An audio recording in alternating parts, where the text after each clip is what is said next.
কানাডার রাজধানী অটোয়ায় শুরু হয়েছে বিশ্বব্যাপী প্লাস্টিক দূষণের ভয়াবহতা নিয়ে জাতিসংঘের পরিবেশ সম্মেলন, যাতে অংশ নিয়েছে বাংলাদেশও। এই মুহূর্তে অটোয়ার সেন্টারে আছেন রিপোর্টার প্রসূন আশিস। বিস্তারিত জানতে সরাসরি যাচ্ছি তার কাছে। প্রসূন,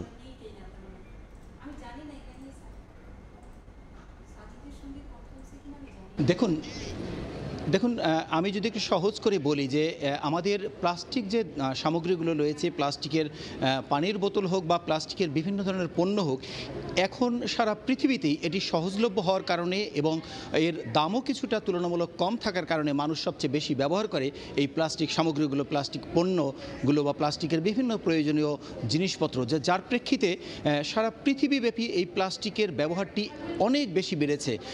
অনেক বিশেষজ্ঞরা বলে থাকেন যে গত 10 বছরে প্রায় 40 থেকে 42% প্লাস্টিকের ব্যবহার বেড়েছে, যে কারণে একটি ভয়াবহতা তৈরি হয়েছে। এই প্লাস্টিকের যে সামগ্রী, সেগুলো কিন্তু ধ্বংস করা অত সহজে যায় না, যে কারণে এই অবস্থা তৈরি হয়ে গেছে। অর্থাৎ পৃথিবীতে এখন প্লাস্টিক সামগ্রী বাড়ছে, কিন্তু সেটি ধ্বংস না করার কারণে এর দূষণের মাত্রাও বেড়ে গেছে।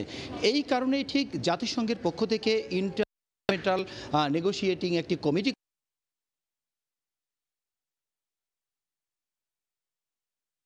এই যে সম্মেলনটি, জাতিসংঘের পরিবেশ সম্মেলনটি প্লাস্টিকের উপরে, সেটি হচ্ছে কানাডার রাজধানী অটোয়াতে। আমি রয়েছি এখন সেখানে অটোয়াতে। এটি বাংলাদেশের, অর্থাৎ গত যে রাত, সেই রাতে এই সম্মেলনটি শুরু হয়েছে এবং এখানে জাতিসংঘের সদস্য যতগুলো দেশ রয়েছে, সব দেশের সদস্যরা, সব দেশের সরকারি প্রতিনিধিরা মূলত অংশ নিয়েছেন। পাশাপাশি এখানে এনজিও কর্মীরা রয়েছেন, এখানে সাংবাদিকরা অংশ নিয়েছেন।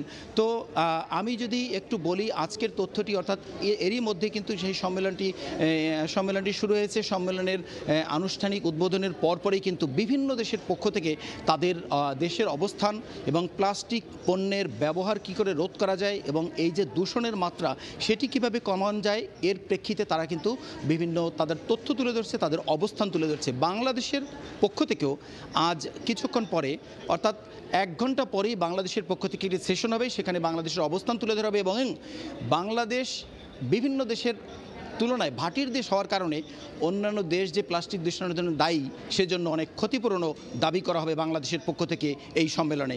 এই ছিল মূলত এই কানাডার যে রাজধানী অটোয়াতে প্লাস্টিক সম্মেলন, সেই সম্মেলনের সার্বিক তথ্য। কানাডার রাজধানী অটোয়া থেকে প্রসূন আশিস, সময় সংবাদ, কানাডা। সরাসরি যুক্ত ছিলাম কানাডার অটোয়া থেকে।